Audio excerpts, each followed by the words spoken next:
1590년 3월 한성. 전하, 신은 이번 사행이 탐탁지 않사옵니다. 황윤길은 창덕궁 인정전 마루 위에 엎드려 아뢰었다. 선조는 용상에 기대어 긴 한숨을 내쉬었다. 봄볕이 정각의 단청을 따뜻하게 비추고 있었지만 전하의 마음은 겨울처럼 차가웠다. 경에 우려는 짐도 안다. 하나 도요토미 히데요시가 일본 전역을 통일했다는 소식을 들었으니 그 실상을 파악하지 않을 수 없지 않겠는가. 전하, 바다 건너 오랑캐의 동정을 살피는 것도 중요하오나 그들이 우리를 어떻게 맞이할지 알 수 없사옵니다. 정사 황윤길의 목소리에는 깊은 우려가 담겨 있었다. 그는 1588년 일본 사신 겐소가 조선을 방문했을 때부터 불길한 예감을 지울 수 없었다. 겐소는 조선의 도요토미의 위세를 자랑하며 통교를 요구했고 그 오만한 태도는 황윤길의 기억에 선명하게 남아 있었다. 그래서 부사로 김성일을 함께 보내는 것이 아니냐. 경은 신중하고 김성일은 담대하니 둘이 함께라면 일본의 실상을 제대로 파악할 수 있을 것이다. 선조의 말에 황윤길은 더 이상 아뢰지 못했다. 그는 물러나 궁궐을 나서면서 하늘을 올려다보았다. 봄 하늘은 맑았지만 그의 마음속에는 먹구름이 가득했다. 그날 저녁 황윤길은 자신의 집무실에서 일본에 관한 기록들을 펼쳐놓고 있었다. 촛불이 흔들리며 종이 위에 글자들을 춤추게 했다. 영감마님, 야심한 시각에 아직도 글을 보고 계십니까? 부인이 차를 가지고 들어왔다. 황윤길은 피곤한 얼굴로 고개를 들었다. 일본에 다녀온 이들의 기록을 보고 있소. 도요토미라는 자가 어떻게 천하를 평정했는지 그의 야심이 어디까지인지 알아야 하지 않겠소. 영감마님께서 걱정이 많으신 듯하오니 제가 무어라 말씀드릴 수는 없으나 부디 몸조리 잘하시옵소서. 부인이 물러간 후 황윤길은 다시 기록에 몰두했다. 기록에 따르면 도요토미 히데요시는 천민 출신으로 오다 노부나가를 섬기다가 그의 죽음 후 일본을 통일한 인물이었다. 그는 오사카성이라는 거대한 성을 쌓았고 전국의 다이묘들을 복속시켰다. 이런 자가 과연 조선을 그냥 둘 리가 있겠는가. 황윤길의 중얼거림이 촛불에 실려 사라졌다. 1590년 3월 28일 부산포. 통신사 일행은 부산포에 집결했다. 정사 황윤길, 부사 김성일, 서장관 허성을 비롯하여 총 400여 명의 대규모 사절단이었다. 관료, 역관, 화원, 의원, 악공들까지 포함된 이 일행은 조선의 문화와 위엄을 보여주기 위한 최선의 구성이었다. 김성일은 배에 오르기 전 바다를 바라보며 서 있었다. 그의 옆으로 허성이 다가왔다. 부사 어른, 정사 어른께서는 이번 사행을 매우 우려하시는 듯합니다. 나도 안다. 하나 우리가 두려워한다고 해서 일본의 야욕이 사라지는 것은 아니지 않은가. 오히려 그들의 실상을 정확히 파악하여 조정에 보고하는 것이 우리의 소임이네. 김성일의 목소리는 단호했다. 그는 퇴계 이황의 제자로서 나라를 위해 목숨을 바칠 각오가 되어 있었다. 그렇습니다. 다만 외인들의 간사함을 잘 알기에 염려될 따름입니다. 우리가 그들에게 조선의 품격을 보여주면 되네. 500년 문물의 나라가 100년도 안 된 통일 정권에 겁먹을 이유가 무엇인가. 두 사람의 대화는 황윤길이 다가오면서 중단되었다. 여러분, 이제 배에 오르시지요. 바람이 순조로우니 출항하기 좋은 때입니다. 황윤길의 말에 일행은 차례로 배에 올랐다. 세 척의 큰 배와 여러 척의 작은 배로 구성된 선단은 천천히 부산포를 떠나기 시작했다. 배가 바다로 나아가자 김성일은 멀어지는 조선의 해안선을 바라보았다. 봄 햇살에 반짝이는 푸른 바다, 그 너머로 보이는 산들이 점점 작아졌다. 그는 언제 다시 이 땅을 밟을 수 있을까 생각했다. 부사 어른, 뱃멀미는 괜찮으십니까? 역관 김준민이 물었다. 그는 일본어에 능통한 역관으로 이번 사행에서 중요한 역할을 맡을 예정이었다. 아직은 괜찮네. 자네는 일본에 가본 적이 있다고 들었는데. 예, 10년 전에 한 차례 다녀왔습니다. 그때는 일본이 아직 전란 중이었지요. 각 지역의 다이묘들이 서로 싸우고 있었습니다. 지금은 달라졌겠지? 그렇습니다. 도요토미가 통일한 지 몇 년이 지났으니 많이 달라졌을 것입니다. 다만, 김준민이 말을 멈췄다. 다만, 통일을 이룬 자의 야심은 끝이 없다고 하지 않습니까? 그가 이제 어디로 칼끝을 돌릴지. 김성일은 고개를 끄덕였다. 그의 우려는 자신과 같았다. 1590년 4월 초순, 대마도. 사절단은 대마도에 도착했다. 대마도는 조선과 일본 사이에 위치한 섬으로 오랫동안 양국의 중개무역으로 살아온 곳이었다. 섬의 영주소 요시토시는 조선과의 관계를 중시했고 사절단을 정중하게 맞이했다. 조선 통신사 어르신들을 모시게 되어 영광입니다. 소 요시토시는 깊이 절하며 인사했다. 그는 40대 중반의 무장으로 얼굴에 세월의 흔적이 역력했다. 황윤길은 그의 인사를 받으며 주변을 살폈다. 대마도는 척박한 땅이었다. 산이 많고 평지가 적어 농사짓기 힘들어 보였다. 그래서 이들이 조선과의 무역에 목을 매는 것이리라. 소다이며 이번 우리의 사행 목적은 알고 계시겠지요. 물론입니다. 도요토미님께서도 조선 사절단의 방문을 학수고대하고 계십니다. 소 요시토시의 말에는 묘한 긴장감이 서려 있었다. 황윤길은 그것을 놓치지 않았다. 그날 밤 소 요시토시가 준비한 연회가 열렸다. 화려하지는 않았지만 섬의 형편을 고려하면 최선을 다한 대접이었다. 술이 몇 순배 돌자 김성일이 소 요시토시에게 물었다. 소다이며 도요토미님의 통일 이후 일본의 형세는 어떠합니까? 소 요시토시는 잠시 술잔을 응시하다가 대답했다.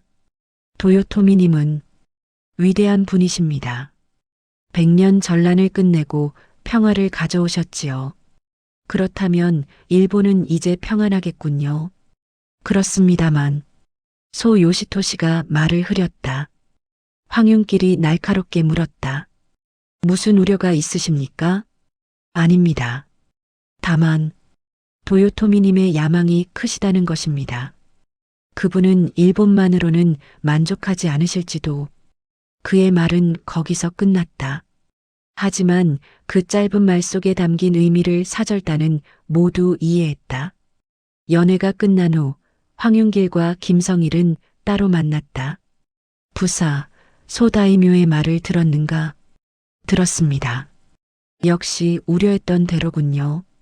우리가 교토에 가서 직접 확인해야 할 것 같네. 도요토미의 진위가 무엇인지. 두 사람은 창밖을 바라보았다. 달빛이 대마도의 바위산을 비추고 있었다. 저 산 너머 일본 본토에서는 무슨 일이 벌어지고 있을까? 다음 날 사절단은 대마도를 떠나 일본 본토로 향했다. 바다는 여전히 잔잔했지만 그들의 마음은 파도처럼 일렁였다. 제3부 일본 본토 1590년 4월 중순 시모노세키. 시모노세키에 도착한 사절단은 일본 본토의 웅장함에 놀랐다. 대마도와는 비교할 수 없는 규모의 항구였고 수많은 배들이 드나들고 있었다. 저것들을 보십시오. 허성이 항구에 정박된 대형 선박들을 가리켰다. 그것들은 전함이었다. 크고 튼튼하게 만들어진 배들이 즐비하게 늘어서 있었다. 전란이 끝났다고 했는데 왜 저렇게 많은 전함을 보유하고 있는 것일까요? 허성의 질문에 황윤길은 대답하지 않았다. 그도 같은 의문을 품고 있었기 때문이다. 시모노세키에서 사절단은 육로로 교토를 향했다. 일본 측에서 보낸 안내인들과 호위 무사들이 함께했다. 그들의 여정은 순탄했다. 일본 관리들은 사절단을 극진히 대접했다. 길을 가며 김성일은 일본의 풍경을 관찰했다. 논밭은 잘 가꾸어져 있었고 마을들은 질서정연했다. 하지만 곳곳에서 전쟁의 흔적을 발견할 수 있었다. 불탄 성의 잔해, 무너진 성벽, 그리고 무엇보다 사람들의 눈빛에서 느껴지는 피로함. 김역관. 김성일이 김준민을 불렀다. 예, 부사어른. 저 사람들에게 물어보게. 전쟁이 끝난 지 얼마나 되었는지, 그리고 사람들의 삶은 어떠한지. 김준민은 길가의 백성들과 이야기를 나누었다. 그들은 처음에는 경계했지만 김준민의 유창한 일본어에 마음을 열었다. 부사어른, 이들의 말로는 전쟁이 끝난 지 5년이 지났지만 아직도 많은 무사들이 일자리를 찾지 못하고 있다고 합니다.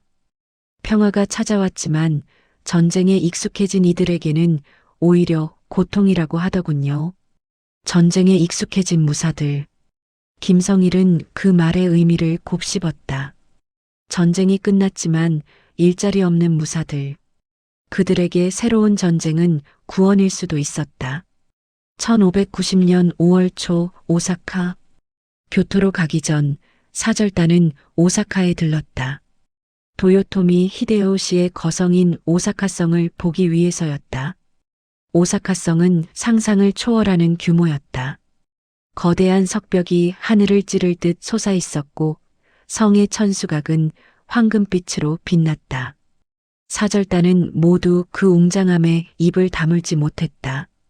저것이 인간이 만든 것입니까? 허성이 중얼거렸다. 저 성을 짓는데 얼마나 많은 인력과 재화가 들어갔을까요? 황윤길이 말했다. 그리고 저만한 성을 짓고도 남을 국력이라면. 김성일이 그 말을 이었다. 조선을 침범하기에 충분하다는 말씀이시군요. 세 사람은 침묵했다. 오사카성은 단순한 성이 아니었다. 그것은 도요토미 히데요시의 권력과 야망을 상징하는 거대한 기념물이었다.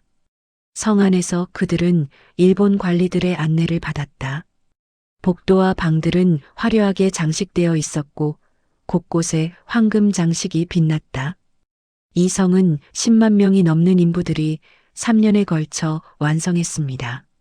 안내하는 관리가 자랑스럽게 말했다. 도요토미님의 위대함을 보여주는 상징입니다. 황윤길은 그 말을 듣고 속으로 생각했다. 위대함이 아니라 야망이겠지. 성을 둘러본 후 사절단은 성 밖의 숙소로 돌아왔다. 그날 밤 세 사람은 다시 모였다. 정사어른, 이제 확실해진 것 같습니다. 김성일이 말했다. 무엇이 확실해졌다는 것인가? 도요토미의 야심입니다. 저만한 성을 짓고 저만한 군대를 보유하고 있으면서 가만히 있을 리가 없습니다. 나도 같은 생각이네. 하지만 아직 도요토미를 직접 만나보지 않았지 않은가. 그를 만나서 확인해야 할 것 같네. 황윤길의 말에 두 사람은 고개를 끄덕였다. 1590년 5월 중순, 교토. 천년고도 교토는 여전히 일본 문화의 중심이었다. 사절단이 도착하자 교토의 귀족들과 승려들이 그들을 맞이했다. 조선의 사신들을 환영합니다. 교토소시 다이교토 대리인가 깊이 절하며 인사했다. 사절단은 교토의 한 사찰에 숙소를 정했다. 혼노지라는 사찰이었는데 이곳은 오다 노부나가가 죽은 곳으로 유명했다. 이곳이 바로 혼노지의 변이 일어난 곳입니다. 안내하는 승려가 설명했다. 오다 노부나가 님이 아케치 미츠히데의 배신으로 이곳에서 자결하셨지요. 그 후 도요토미 님이 미츠히데를 토벌하고 천하를 평정하셨습니다. 황윤길은 사찰을 둘러보며 역사의 무게를 느꼈다. 이곳에서 일본의 운명이 바뀌었다. 그리고 그 결과가 지금 조선을 위협하고 있었다. 며칠 후 드디어 도요토미 히데요시를 만날 날이 왔다. 사절단은 도요토미가 머무는 주라쿠다이 궁전으로 향했다. 궁전은 화려했다. 온통 황금과 주홍으로 장식되어 있었고 곳곳에 호화로운 그림들이 걸려 있었다. 대전에 들어서자 도요토미 히데요시가 높은 자리에 앉아 있었다. 그는 50대 중반의 작은 체구의 남자였지만 그의 눈빛은 매섭고 날카로웠다. 주변에는 수많은 다이묘들과 고위 관리들이 도열해 있었다. 조선의 사신들을 맞이하게 되어 기쁘오. 도요토미의 목소리는 의외로 부드러웠다. 황윤길이 앞으로 나아가 절을 올렸다. 조선 국왕 전하의 명을 받들어 정사 황윤길 문안을 여쭙습니다. 오랜 여정에 수고가 많았소. 조선과 일본이 우호를 다지는 것은 매우 기쁜 일이요. 도요토미는 미소를 지었다. 하지만 그 미소 뒤에 무엇이 있는지 알 수 없었다. 이어서 김성일과 허성도 인사를 올렸다. 도요토미는 그들을 하나하나 살펴보는 듯했다. 조선은 문화의 나라로 들었소. 귀국의 문물을 배우고 싶소. 도요토미의 말에 김성일이 대답했다. 감사합니다. 저희도 귀국의 평화 통일을 축하드리며 양국의 우호가 더욱 돈독해지기를 바랍니다. 평화. 도요토미가 그 말을 반복했다. 평화는 좋은 것이오. 하지만 평화만으로는 부족하오. 이 세상은 넓소. 일본도 넓고 조선도 넓고 명나라는 더욱 넓소. 나는 이 모든 땅에 평화를 가져오고 싶소. 그의 말에 사절단은 긴장했다. 이 모든 땅에 평화를 가져온다는 것은 무엇을 의미하는가? 황윤길이 조심스럽게 물었다. 그것은 무슨 뜻이오니까? 말 그대로요. 이 세상이 하나가 되면 더 이상 전쟁이 없을 것 아니오? 나는 그런 세상을 꿈꾸오. 도요토미의 눈빛이 번뜩였다. 조선도 그 일에 동참해 주시오. 함께 명나라로 가서 이 꿈을 이룹시다. 순간 대전이 숨막히는 침묵에 휩싸였다. 도요토미의 말은 명백했다. 그는 명나라 정복을 꿈꾸고 있었고 조선에게 그 길을 열어달라고 요구하고 있었다. 황윤길은 신중하게 대답했다. 중대한 말씀이시니 귀국하여 우리 전하께 자세히 아뢰겠나이다. 좋소. 조선이 현명한 선택을 하기를 바라오. 도요토미는 손을 들어 대화를 마쳤다. 대전을 나선 사절단은 모두 굳은 표정이었다. 최악의 우려가 현실이 되고 있었다. 제오부 귀환과 갈등. 1590년 7월 부산포. 긴 여정 끝에 사절단은 부산포로 돌아왔다. 모두 지쳐 있었지만 조선 땅을 밟는 순간 안도의 한숨을 내쉬었다. 드디어 돌아왔군. 허성이 말했다. 이제 조정에 보고해야 하네. 황윤길이 바다를 바라보며 말했다. 그의 얼굴은 무거웠다. 부산에서 하룻밤을 묵은 후 사절단은 한성으로 향했다. 가는 길에 황윤길과 김성일은 심각한 대화를 나누었다. 부사, 우리가 전하께 무엇이라 아뢰어야겠는가? 황윤길의 질문에 김성일은 잠시 생각했다. 사실대로 아뢰어야지요. 도요토미의 야심과 일본의 군비를. 그렇게 하면 조정이 발칵 뒤집힐 것이네. 전쟁 준비를 해야 한다는 소리가 나올 것이고 그래야 하는 것 아닙니까? 전쟁이 코앞에 닥쳤는데 자네는 모르는가? 지금 조정의 형편을. 당파 싸움으로 나라가 반쪽이 난 판국에 전쟁 준비를 한다고 하면 누가 협력하겠는가? 황윤길의 말에 김성일도 할 말이 없었다. 조정의 현실은 참담했다. 동인과 서인이 극렬하게 대립하고 있었고 나란일보다 당파의 이익을 앞세우는 자들이 많았다. 그렇다고 사실을 숨길 수는 없습니다. 숨기자는 게 아니네. 다만 조정을 혼란에 빠뜨리지 않는 방식으로 보고해야 하지 않겠는가. 두 사람의 대화는 평행선을 달렸다. 1590년 8월 한성. 창덕궁 인정전에서 선조는 사절단의 보고를 기다리고 있었다. 문무백관들도 대전에 모여 있었다. 황윤길이 먼저 아뢰었다. 전하, 신이 일본에 다녀와 본즉 도요토미 히데요시는 큰 야심을 품고 있사옵니다.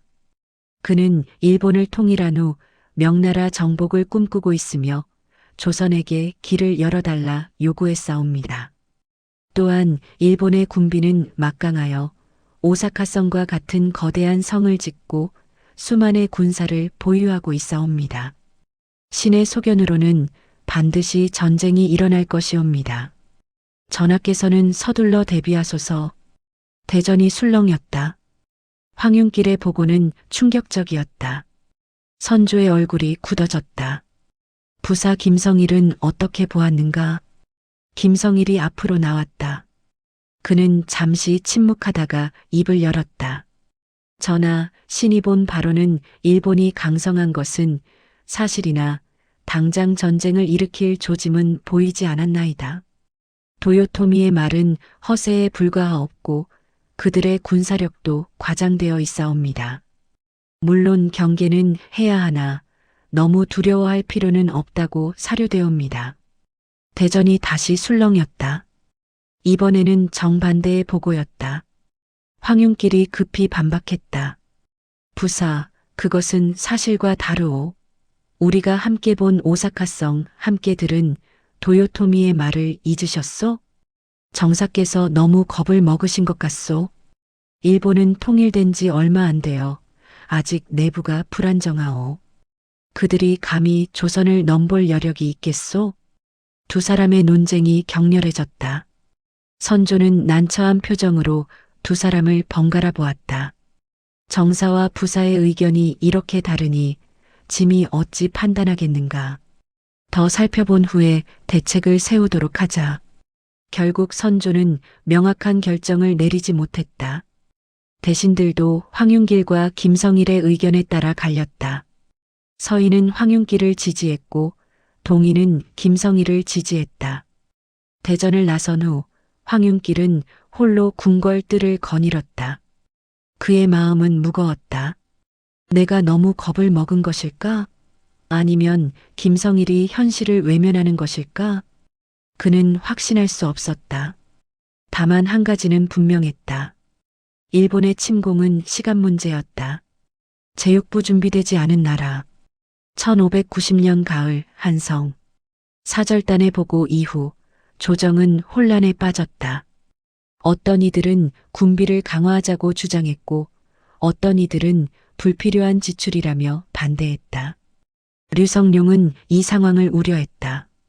그는 영의정으로서 나라의 안위를 책임지는 위치에 있었다. 황윤길을 불러들이시오. 류성룡의 명에 황윤길이 찾아왔다. 정사, 자세한 이야기를 듣고 싶소. 일본의 형편이 정말 그렇게 위급하오? 영의정 어른, 신이 과장한 것이 아니옵니다. 일본은 분명 전쟁을 준비하고 있사옵니다.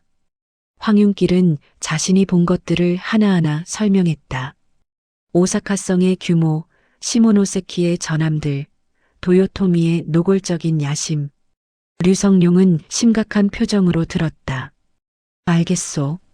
내가 전하께 주청하여 군비를 강화하도록 하겠소. 하지만 류성룡의 노력은 쉽지 않았다. 조정의 신하들은 각자의 이해관계에 따라 움직였다. 영의정, 나라의 곳간이 텅 비었는데 무슨 군비를 강화하자는 것이오? 호조판서가 반대했다. 군사들을 훈련시키고 무기를 만들고 성을 수리하려면 막대한 비용이 드오. 그 돈을 어디서 구한단 말이오? 지금 대비하지 않으면 전쟁이 나면 더 큰 손실을 입을 것이오. 류성룡이 반박했지만 반대파는 물러서지 않았다. 그것은 황윤길 한 사람의 견해일 뿐이오. 김성일 부사는 다르게 보았지 않소?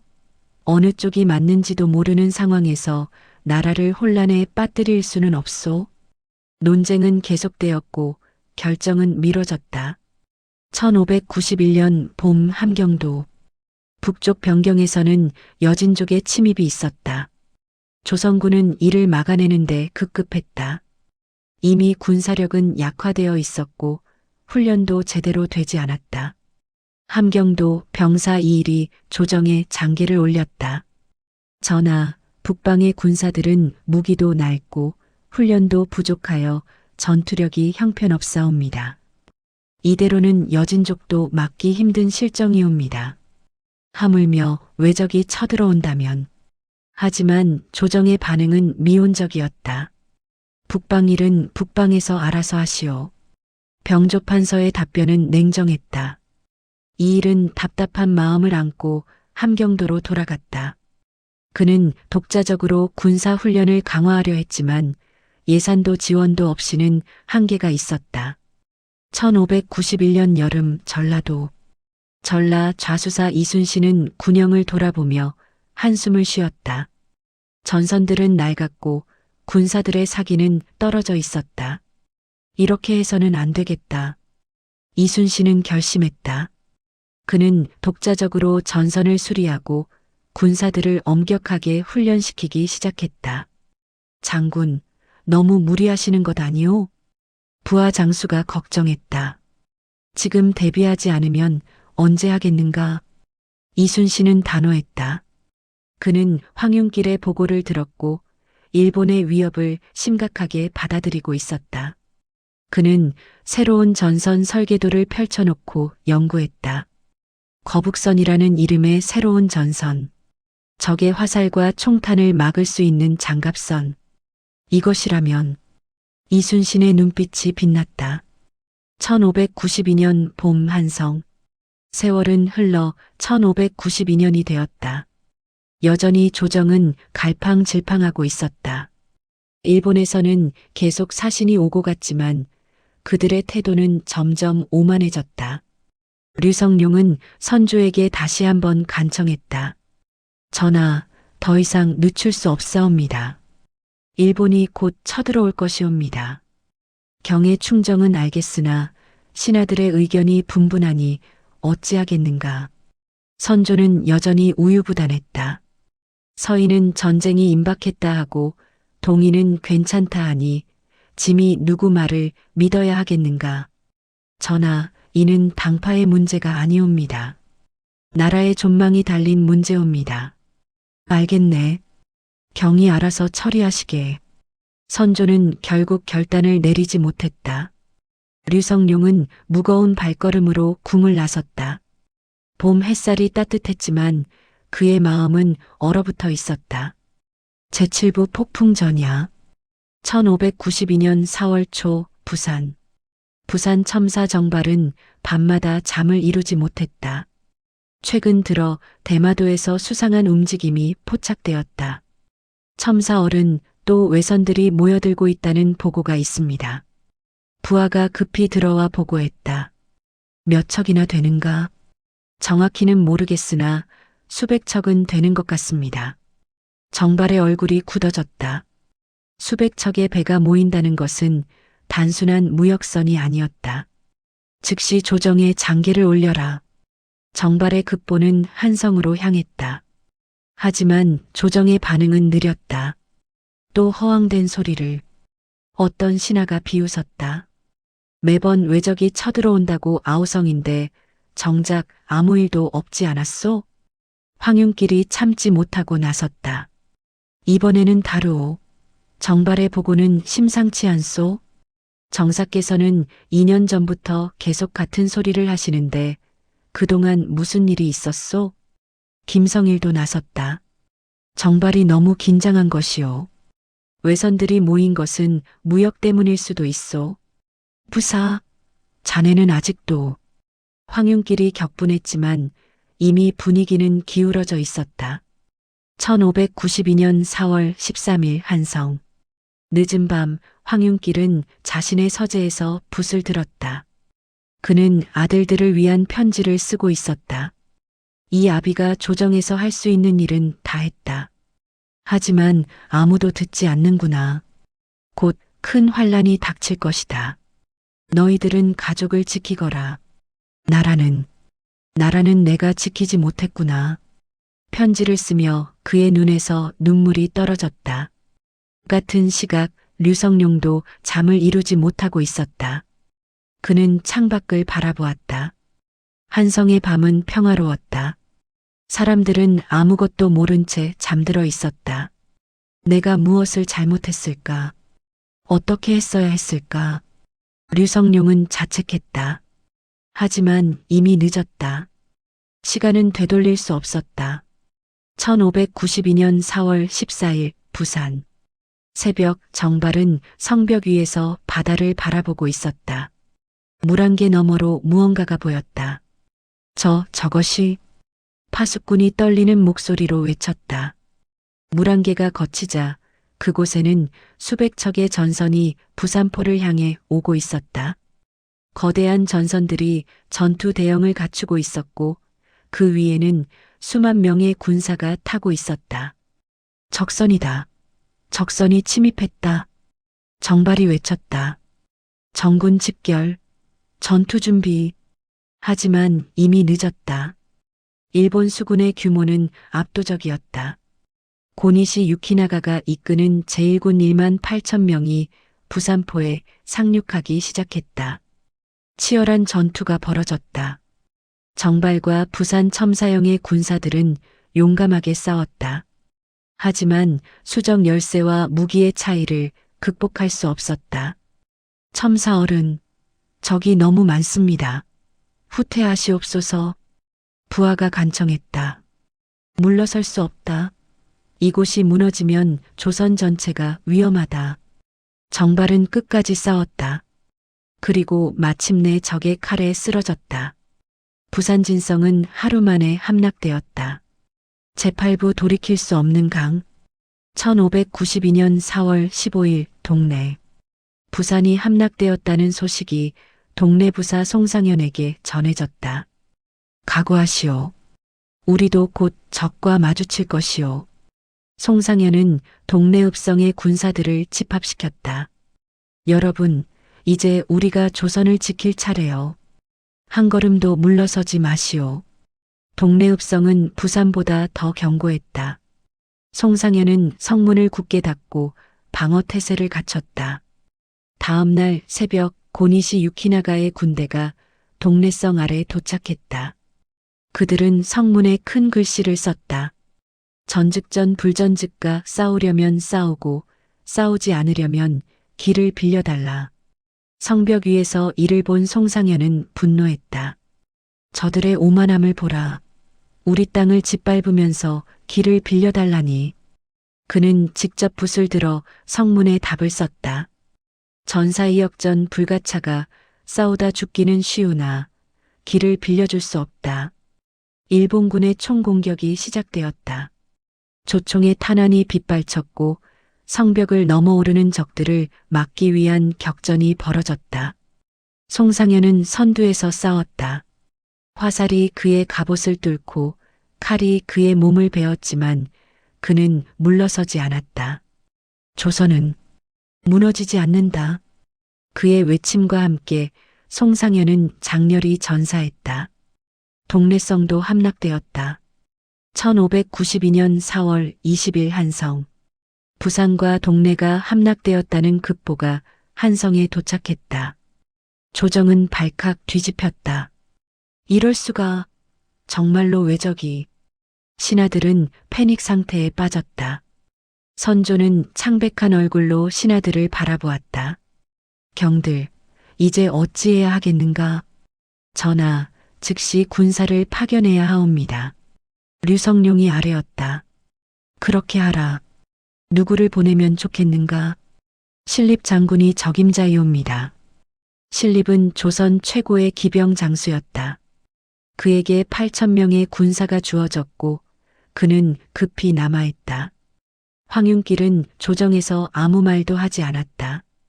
그의 경고를 무시한 신하들, 이제 와서 우왕좌왕하는 모습이 한심하기만 했다.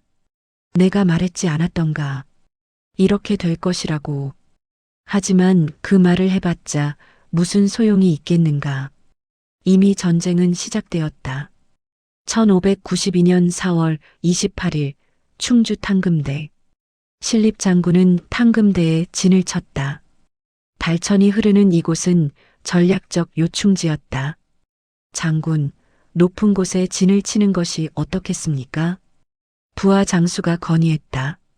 아니다. 우리는 기병이다. 평지에서 싸워야 위력을 발휘할 수 있다. 신립의 판단이었다. 하지만 그것은 치명적인 실수였다. 고니시 유키나가의 군대가 도착했다. 그들은 조총으로 무장하고 있었다. 조총은 기병에게 치명적이었다. 전투가 시작되자 조선군은 조총의 일제 사격에 무너졌다. 말들이 쓰러지고 군사들이 쓰러졌다. 신립은 최후까지 싸웠지만 결국 패배를 인정할 수밖에 없었다. 그는 달천에 몸을 던져 자결했다. 탕금대 전투의 패배로 한성으로 가는 길이 열렸다. 1592년 5월 2일 한성. 탕금대 패전 소식이 전해지자 한성은 공포에 휩싸였다. 전하, 피난하셔야 하옵니다. 류성룡이 간청했다. 피난이라니. 짐이 한성을 버리란 말인가? 전하의 안위가 가장 중요하옵니다. 일단 북쪽으로 피난하시고 군사를 재정비하셔야 하옵니다. 선조는 떨리는 손으로 고개를 끄덕였다. 그날 밤 선조는 몰래 한성을 빠져나갔다.